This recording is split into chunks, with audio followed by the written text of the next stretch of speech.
Now that the love scene was finished, she owed herself a breath of fresh air to shake away the shadows her characters had created. When she returned, she would get into the confrontation between the hero and the heroine before the happy ever after ending. One of these days she was going to write a book and leave the ending hanging in the air, just like real life. Leaning back on her hard wooden chair, she looked around the cottage. It amazed her that she could write in such a dreary place. Without the aid of her thesaurus, the only other adjective she could come up with to describe it was dismal. Brett had taken everything, had demanded everything at the time of the divorce. The divorce or his divorce, never their divorce or her divorce.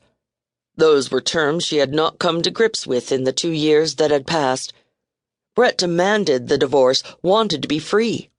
He had found love, he declared, total all-consuming love. But his charged emotions didn't cloud his thinking where salvaging material assets was concerned. He traded on Rita's insecurities as a woman and the pain of her rejection, which he masterfully inflicted. Wounded, feeling a failure and guilty into the bargain, she had stood numbly by while he packed up the gleaming decorative copper, the antique wall hangings, the colonial furniture that was so homey and comfortable. He had even taken the plaid draperies and the huge oval-hooked rug she had slaved over one winter while she had been trying to prove her domesticity, at a time when her professional life seemed to revolve around finances and bigger and better contracts. Now everything was gone but her pottery collection.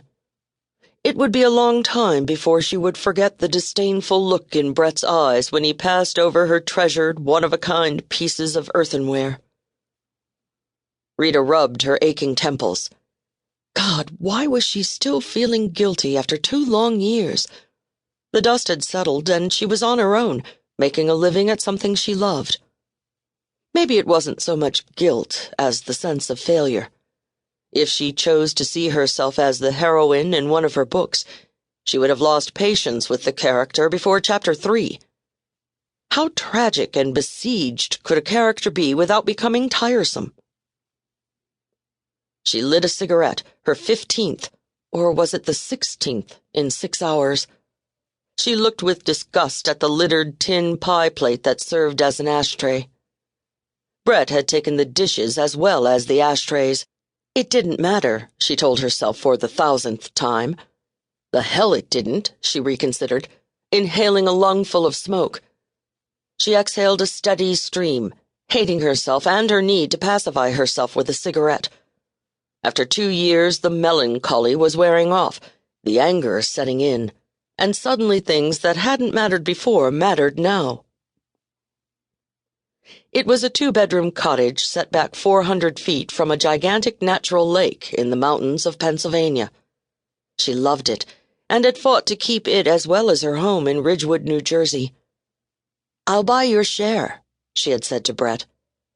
"Mostly for myself, but for the kids, too.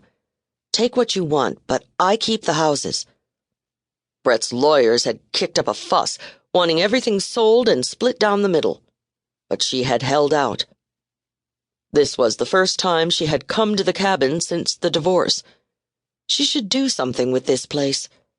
2 years was a long time to leave it empty, and now she was literally roughing it with her sleeping bag and camping utensils. Besides, she had come here to work, not to play at camping. The 2 sawhorses with the old door laid over them served as a desk, and her computer had been transported in the trunk of her Dodge SUV. Crushing out her cigarette, Rita poured coffee from her thermos into a heavy mug.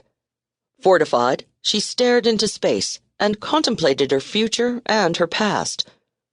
Why couldn't she pick up the pieces and put the divorce behind her? Other women did. Why couldn't she? Lately, the wall she had built around herself was beginning to crumble. She knew it was time to get on with her life, to make a stand, to make decisions. But how? "I just don't know you anymore," Brett had said, accusing her when he had demanded the divorce. That was another thing. He hadn't asked. He had demanded. He was in love. God, that had been almost funny.